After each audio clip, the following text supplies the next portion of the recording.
Oke, saya ingin langsung kasih kesempatan Bang Supratman. Tadi ada tudingan yang keras yang dilontarkan oleh Direktur Eksekutif Lokataru, Haris Azhar. Ada kata-kata rakus di situ. Tanggapan Anda? Baik, Mbak Nana, begini. Saya ingin menjelaskan bahwa proses awal itu kan kita sudah lakukan sesuai mekanismenya yang ditetapkan dalam Undang-Undang 12 tahun 2011. Yang kedua, terkait dengan katakanlah banyak sekali pasalnya, sebenarnya sesungguhnya itu hanya soal metode. Kurang lebih 7.000 tim, ya. Tetapi sesungguhnya dalam satu pasal itu kan biasa terdiri dari 5 ayat. Yang berubah itu hanya 1 ayat. Jadi hampir 2/3 dari keseluruhan DIM itu adalah DIM-nya tetap dan tidak berubah. Hanya soal drafting yang membuat kami harus tetap menulisnya utuh. Jadi kalau DIM yang substansi yang berubah itu tidak lebih dari 1.800 DIM. Jadi itu diingat ya, 1.800 DIM. Nah, inilah yang selama proses 6 bulan kami diskusikan. Yang lain-lain itu sifatnya tetap, tidak perlu dibahas, kecuali hanya soal kita menyangkut soal redaksionalnya. Itu satu. Yang kedua, kalau dikatakan itu bahwa ini banyak, jangan lupa sinkronisasi ini adalah terkait dengan masalah perizinan dasar.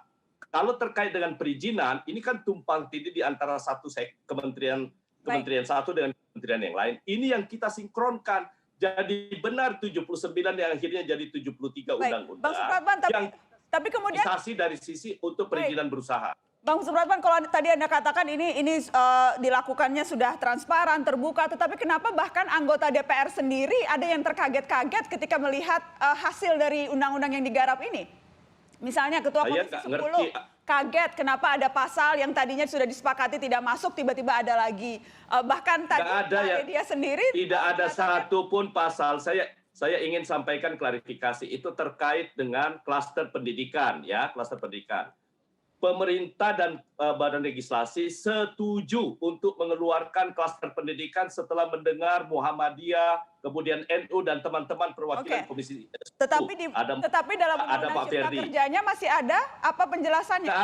Yang ada itu adalah, dan itu disepakati semua fraksi, bahwa paragraf 12 pasal 65 masih mengatur mengenai perizinan sektor pendidikan melalui perizinan berusaha, dan yang menyampaikan ini Ketua Komisi 10 anggota DPR sendiri. Bukankah ini artinya masih banyak sekali yang terkaget-kaget dan belum tahu? Bagaimana Anda mengatakan bahwa prosesnya transparan dan terbuka kalau Komisi 10 DPR saja mempertanyakan itu? Itu kita sepakati di tingkat panja, Mbak, bahwa untuk kawasan pendidikan terutama bagi lembaga pendidikan tinggi asing itu boleh masuk di dalam kawasan ekonomi khusus. Dan itu kita sepakati. Jadi yang terkait dengan pendidikan, saya ingin kembalikan bahwa itu prosedurnya tetap kembali ke undang-undang existing. Karena undang-undang pendidikan kedokteran, undang-undang guru dan poinnya adalah ketika bahkan anggota DPR sendiri terkaget-kaget melihat ini dan kemudian Anda mengatakan ini undang-undang yang paling transparan. Kalau paling transparan seharusnya tidak ada yang terkaget-kaget begitu. Saya ingin lempar ke Mbak Ledia. Itu artinya yang bersangkutan nggak ikut. Saya ingin lempar kalau anggota DPR tidak ikut, kemudian Anda menyalahkan yang itu, berarti bagaimana publik yang bahkan tidak bisa punya akses untuk kewajiban kami menyiapkan medianya untuk publik bisa akses. Itu kewajiban kami. Bagaimana, Bang? Kewajiban kami menyediakan medianya untuk publik bisa akses.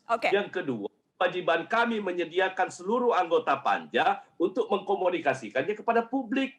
Dan semua publik, baik melalui media sosial maupun pernyataan semua lembaga-lembaga, kami dengar semuanya. Dan itu yang kami perjuangkan untuk masuk di dalam Omnibus. Menurut Anda sudah didengarkan berbagai suara-suara itu, tapi kenapa kemudian masih banyak? Saya ingin lempar ke Mbak Ledia. Mbak Ledia, Anda ada tanggapan tadi khusus Kepala BKPM bicara soal konsultasi publik yang dilakukan oleh pemerintah? Sebenarnya gini, kalau dibilang konsultasi publiknya sudah dilakukan oleh pemerintah, Kak Bahlil tadi mengatakan bahwa sudah dilakukan, tapi kenyataannya pada di lapangan sih waktu kita bahas, banyak juga sih internal kementerian tuh masih pembahasan-pembahasan sektoral, ya. Mereka merasa bahwa bukan begini, harusnya tidak begini dan seterusnya. Saya tidak tahu ya sejauh mana di internal pemerintah itu diajak bicara, tetapi banyak yang kemudian ternyata kok banyak yang nggak nyambung gitu. Kemudian gini Mbak Nana, jadi kalau ini tahun ke-11 saya di DPR bahas undang-undang yang dengan metode omnibus itu karena pertama kali itu memang rumit, benar. Kita harus mengatakan bahwa ini rumit. Meskipun tadi dikatakan oleh Pak Ketua bisa diambil cuma sebagian saja yang diubah gitu dan seterusnya. Tetapi kita nggak boleh lupa ada yang ketika kemudian diubah, dihapus itu mengubah konstruksi undang-undang asalnya. Dan ketika mengubah konstruksi undang-undang asalnya itu kan perlu kejelian tersendiri untuk melakukan pembahasan-pembahasan. Kami sampai di Timus itu menemukan misalnya yang sudah disepakati di Panja ternyata belum masuk. Jadi di Timus itu memang harus nyisir yang sudah masuk di Panja harus dimasukkan ke Timus, itu menjadi PR besar ya buat kita. Okay. Jadi tadi terhadap pemerintah sampai ke Timus itu masih ada yang mengusulkan ini mestinya jangan begini gitu. Artinya kan ada hal-hal yang memang belum semuanya selesai juga di internal pemerintah ketika mengusulkan ini. Oke. Sebelum ke Pak Bahlil, saya perlu konfirmasi dulu Mbak Nana terkait dengan yang disampaikan Mbak Lydia. Itulah pentingnya omnibus. Kalau mau dengarkan semua KL, semua kewenangannya nggak akan pernah lepas. Itulah pentingnya omnibus, mensinkronkan satu kewenangan yang bisa diambil dalam satu putusan yang tepat. Baik, silakan Bang Haris Azhar. Kalau paradigmanya seperti itu, justru itu pentingnya omnibus, karena tidak mungkin kemudian semua KL yang punya kepentingan berbeda-beda dan semua pihak yang punya kepentingan berbeda-beda bisa diakomodir semuanya? Begini Nana, kita nggak ada dasar hukum untuk ngebahas omnibus.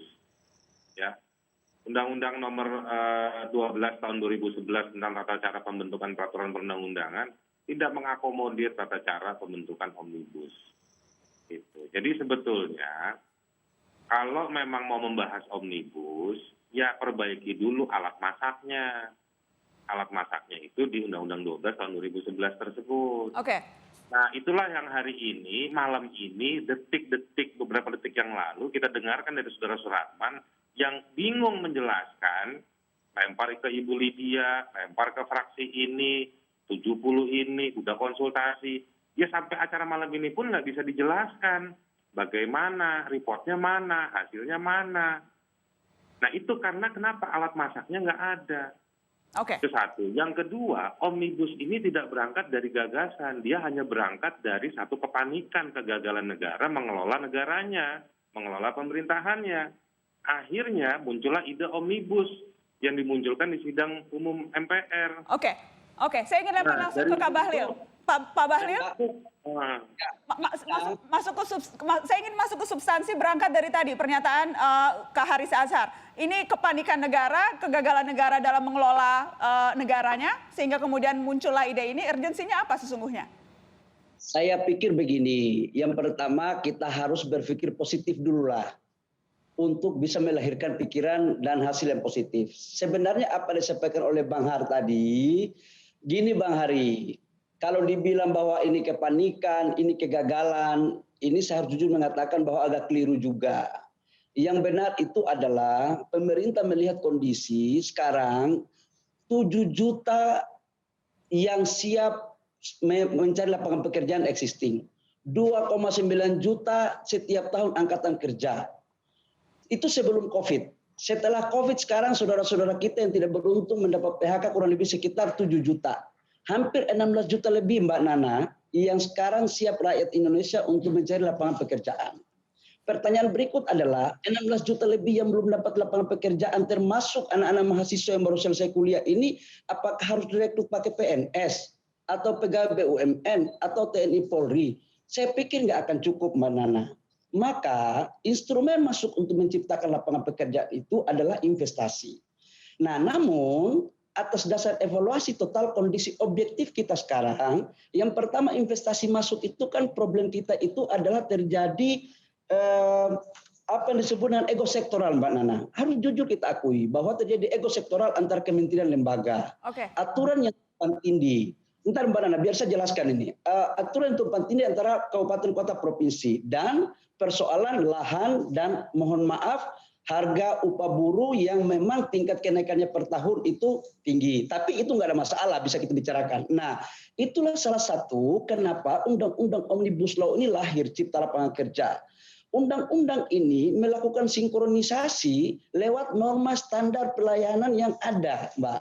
Dulu, Mbak, Sekalipun kita punya izin di pusat sudah ada, tapi kalau izin lokasi di daerah itu belum diteken oleh bupati gubernur sampai kadang-kadang 1 tahun 2 tahun, itu nggak ada instrumen pusat untuk bisa melakukan kontrol.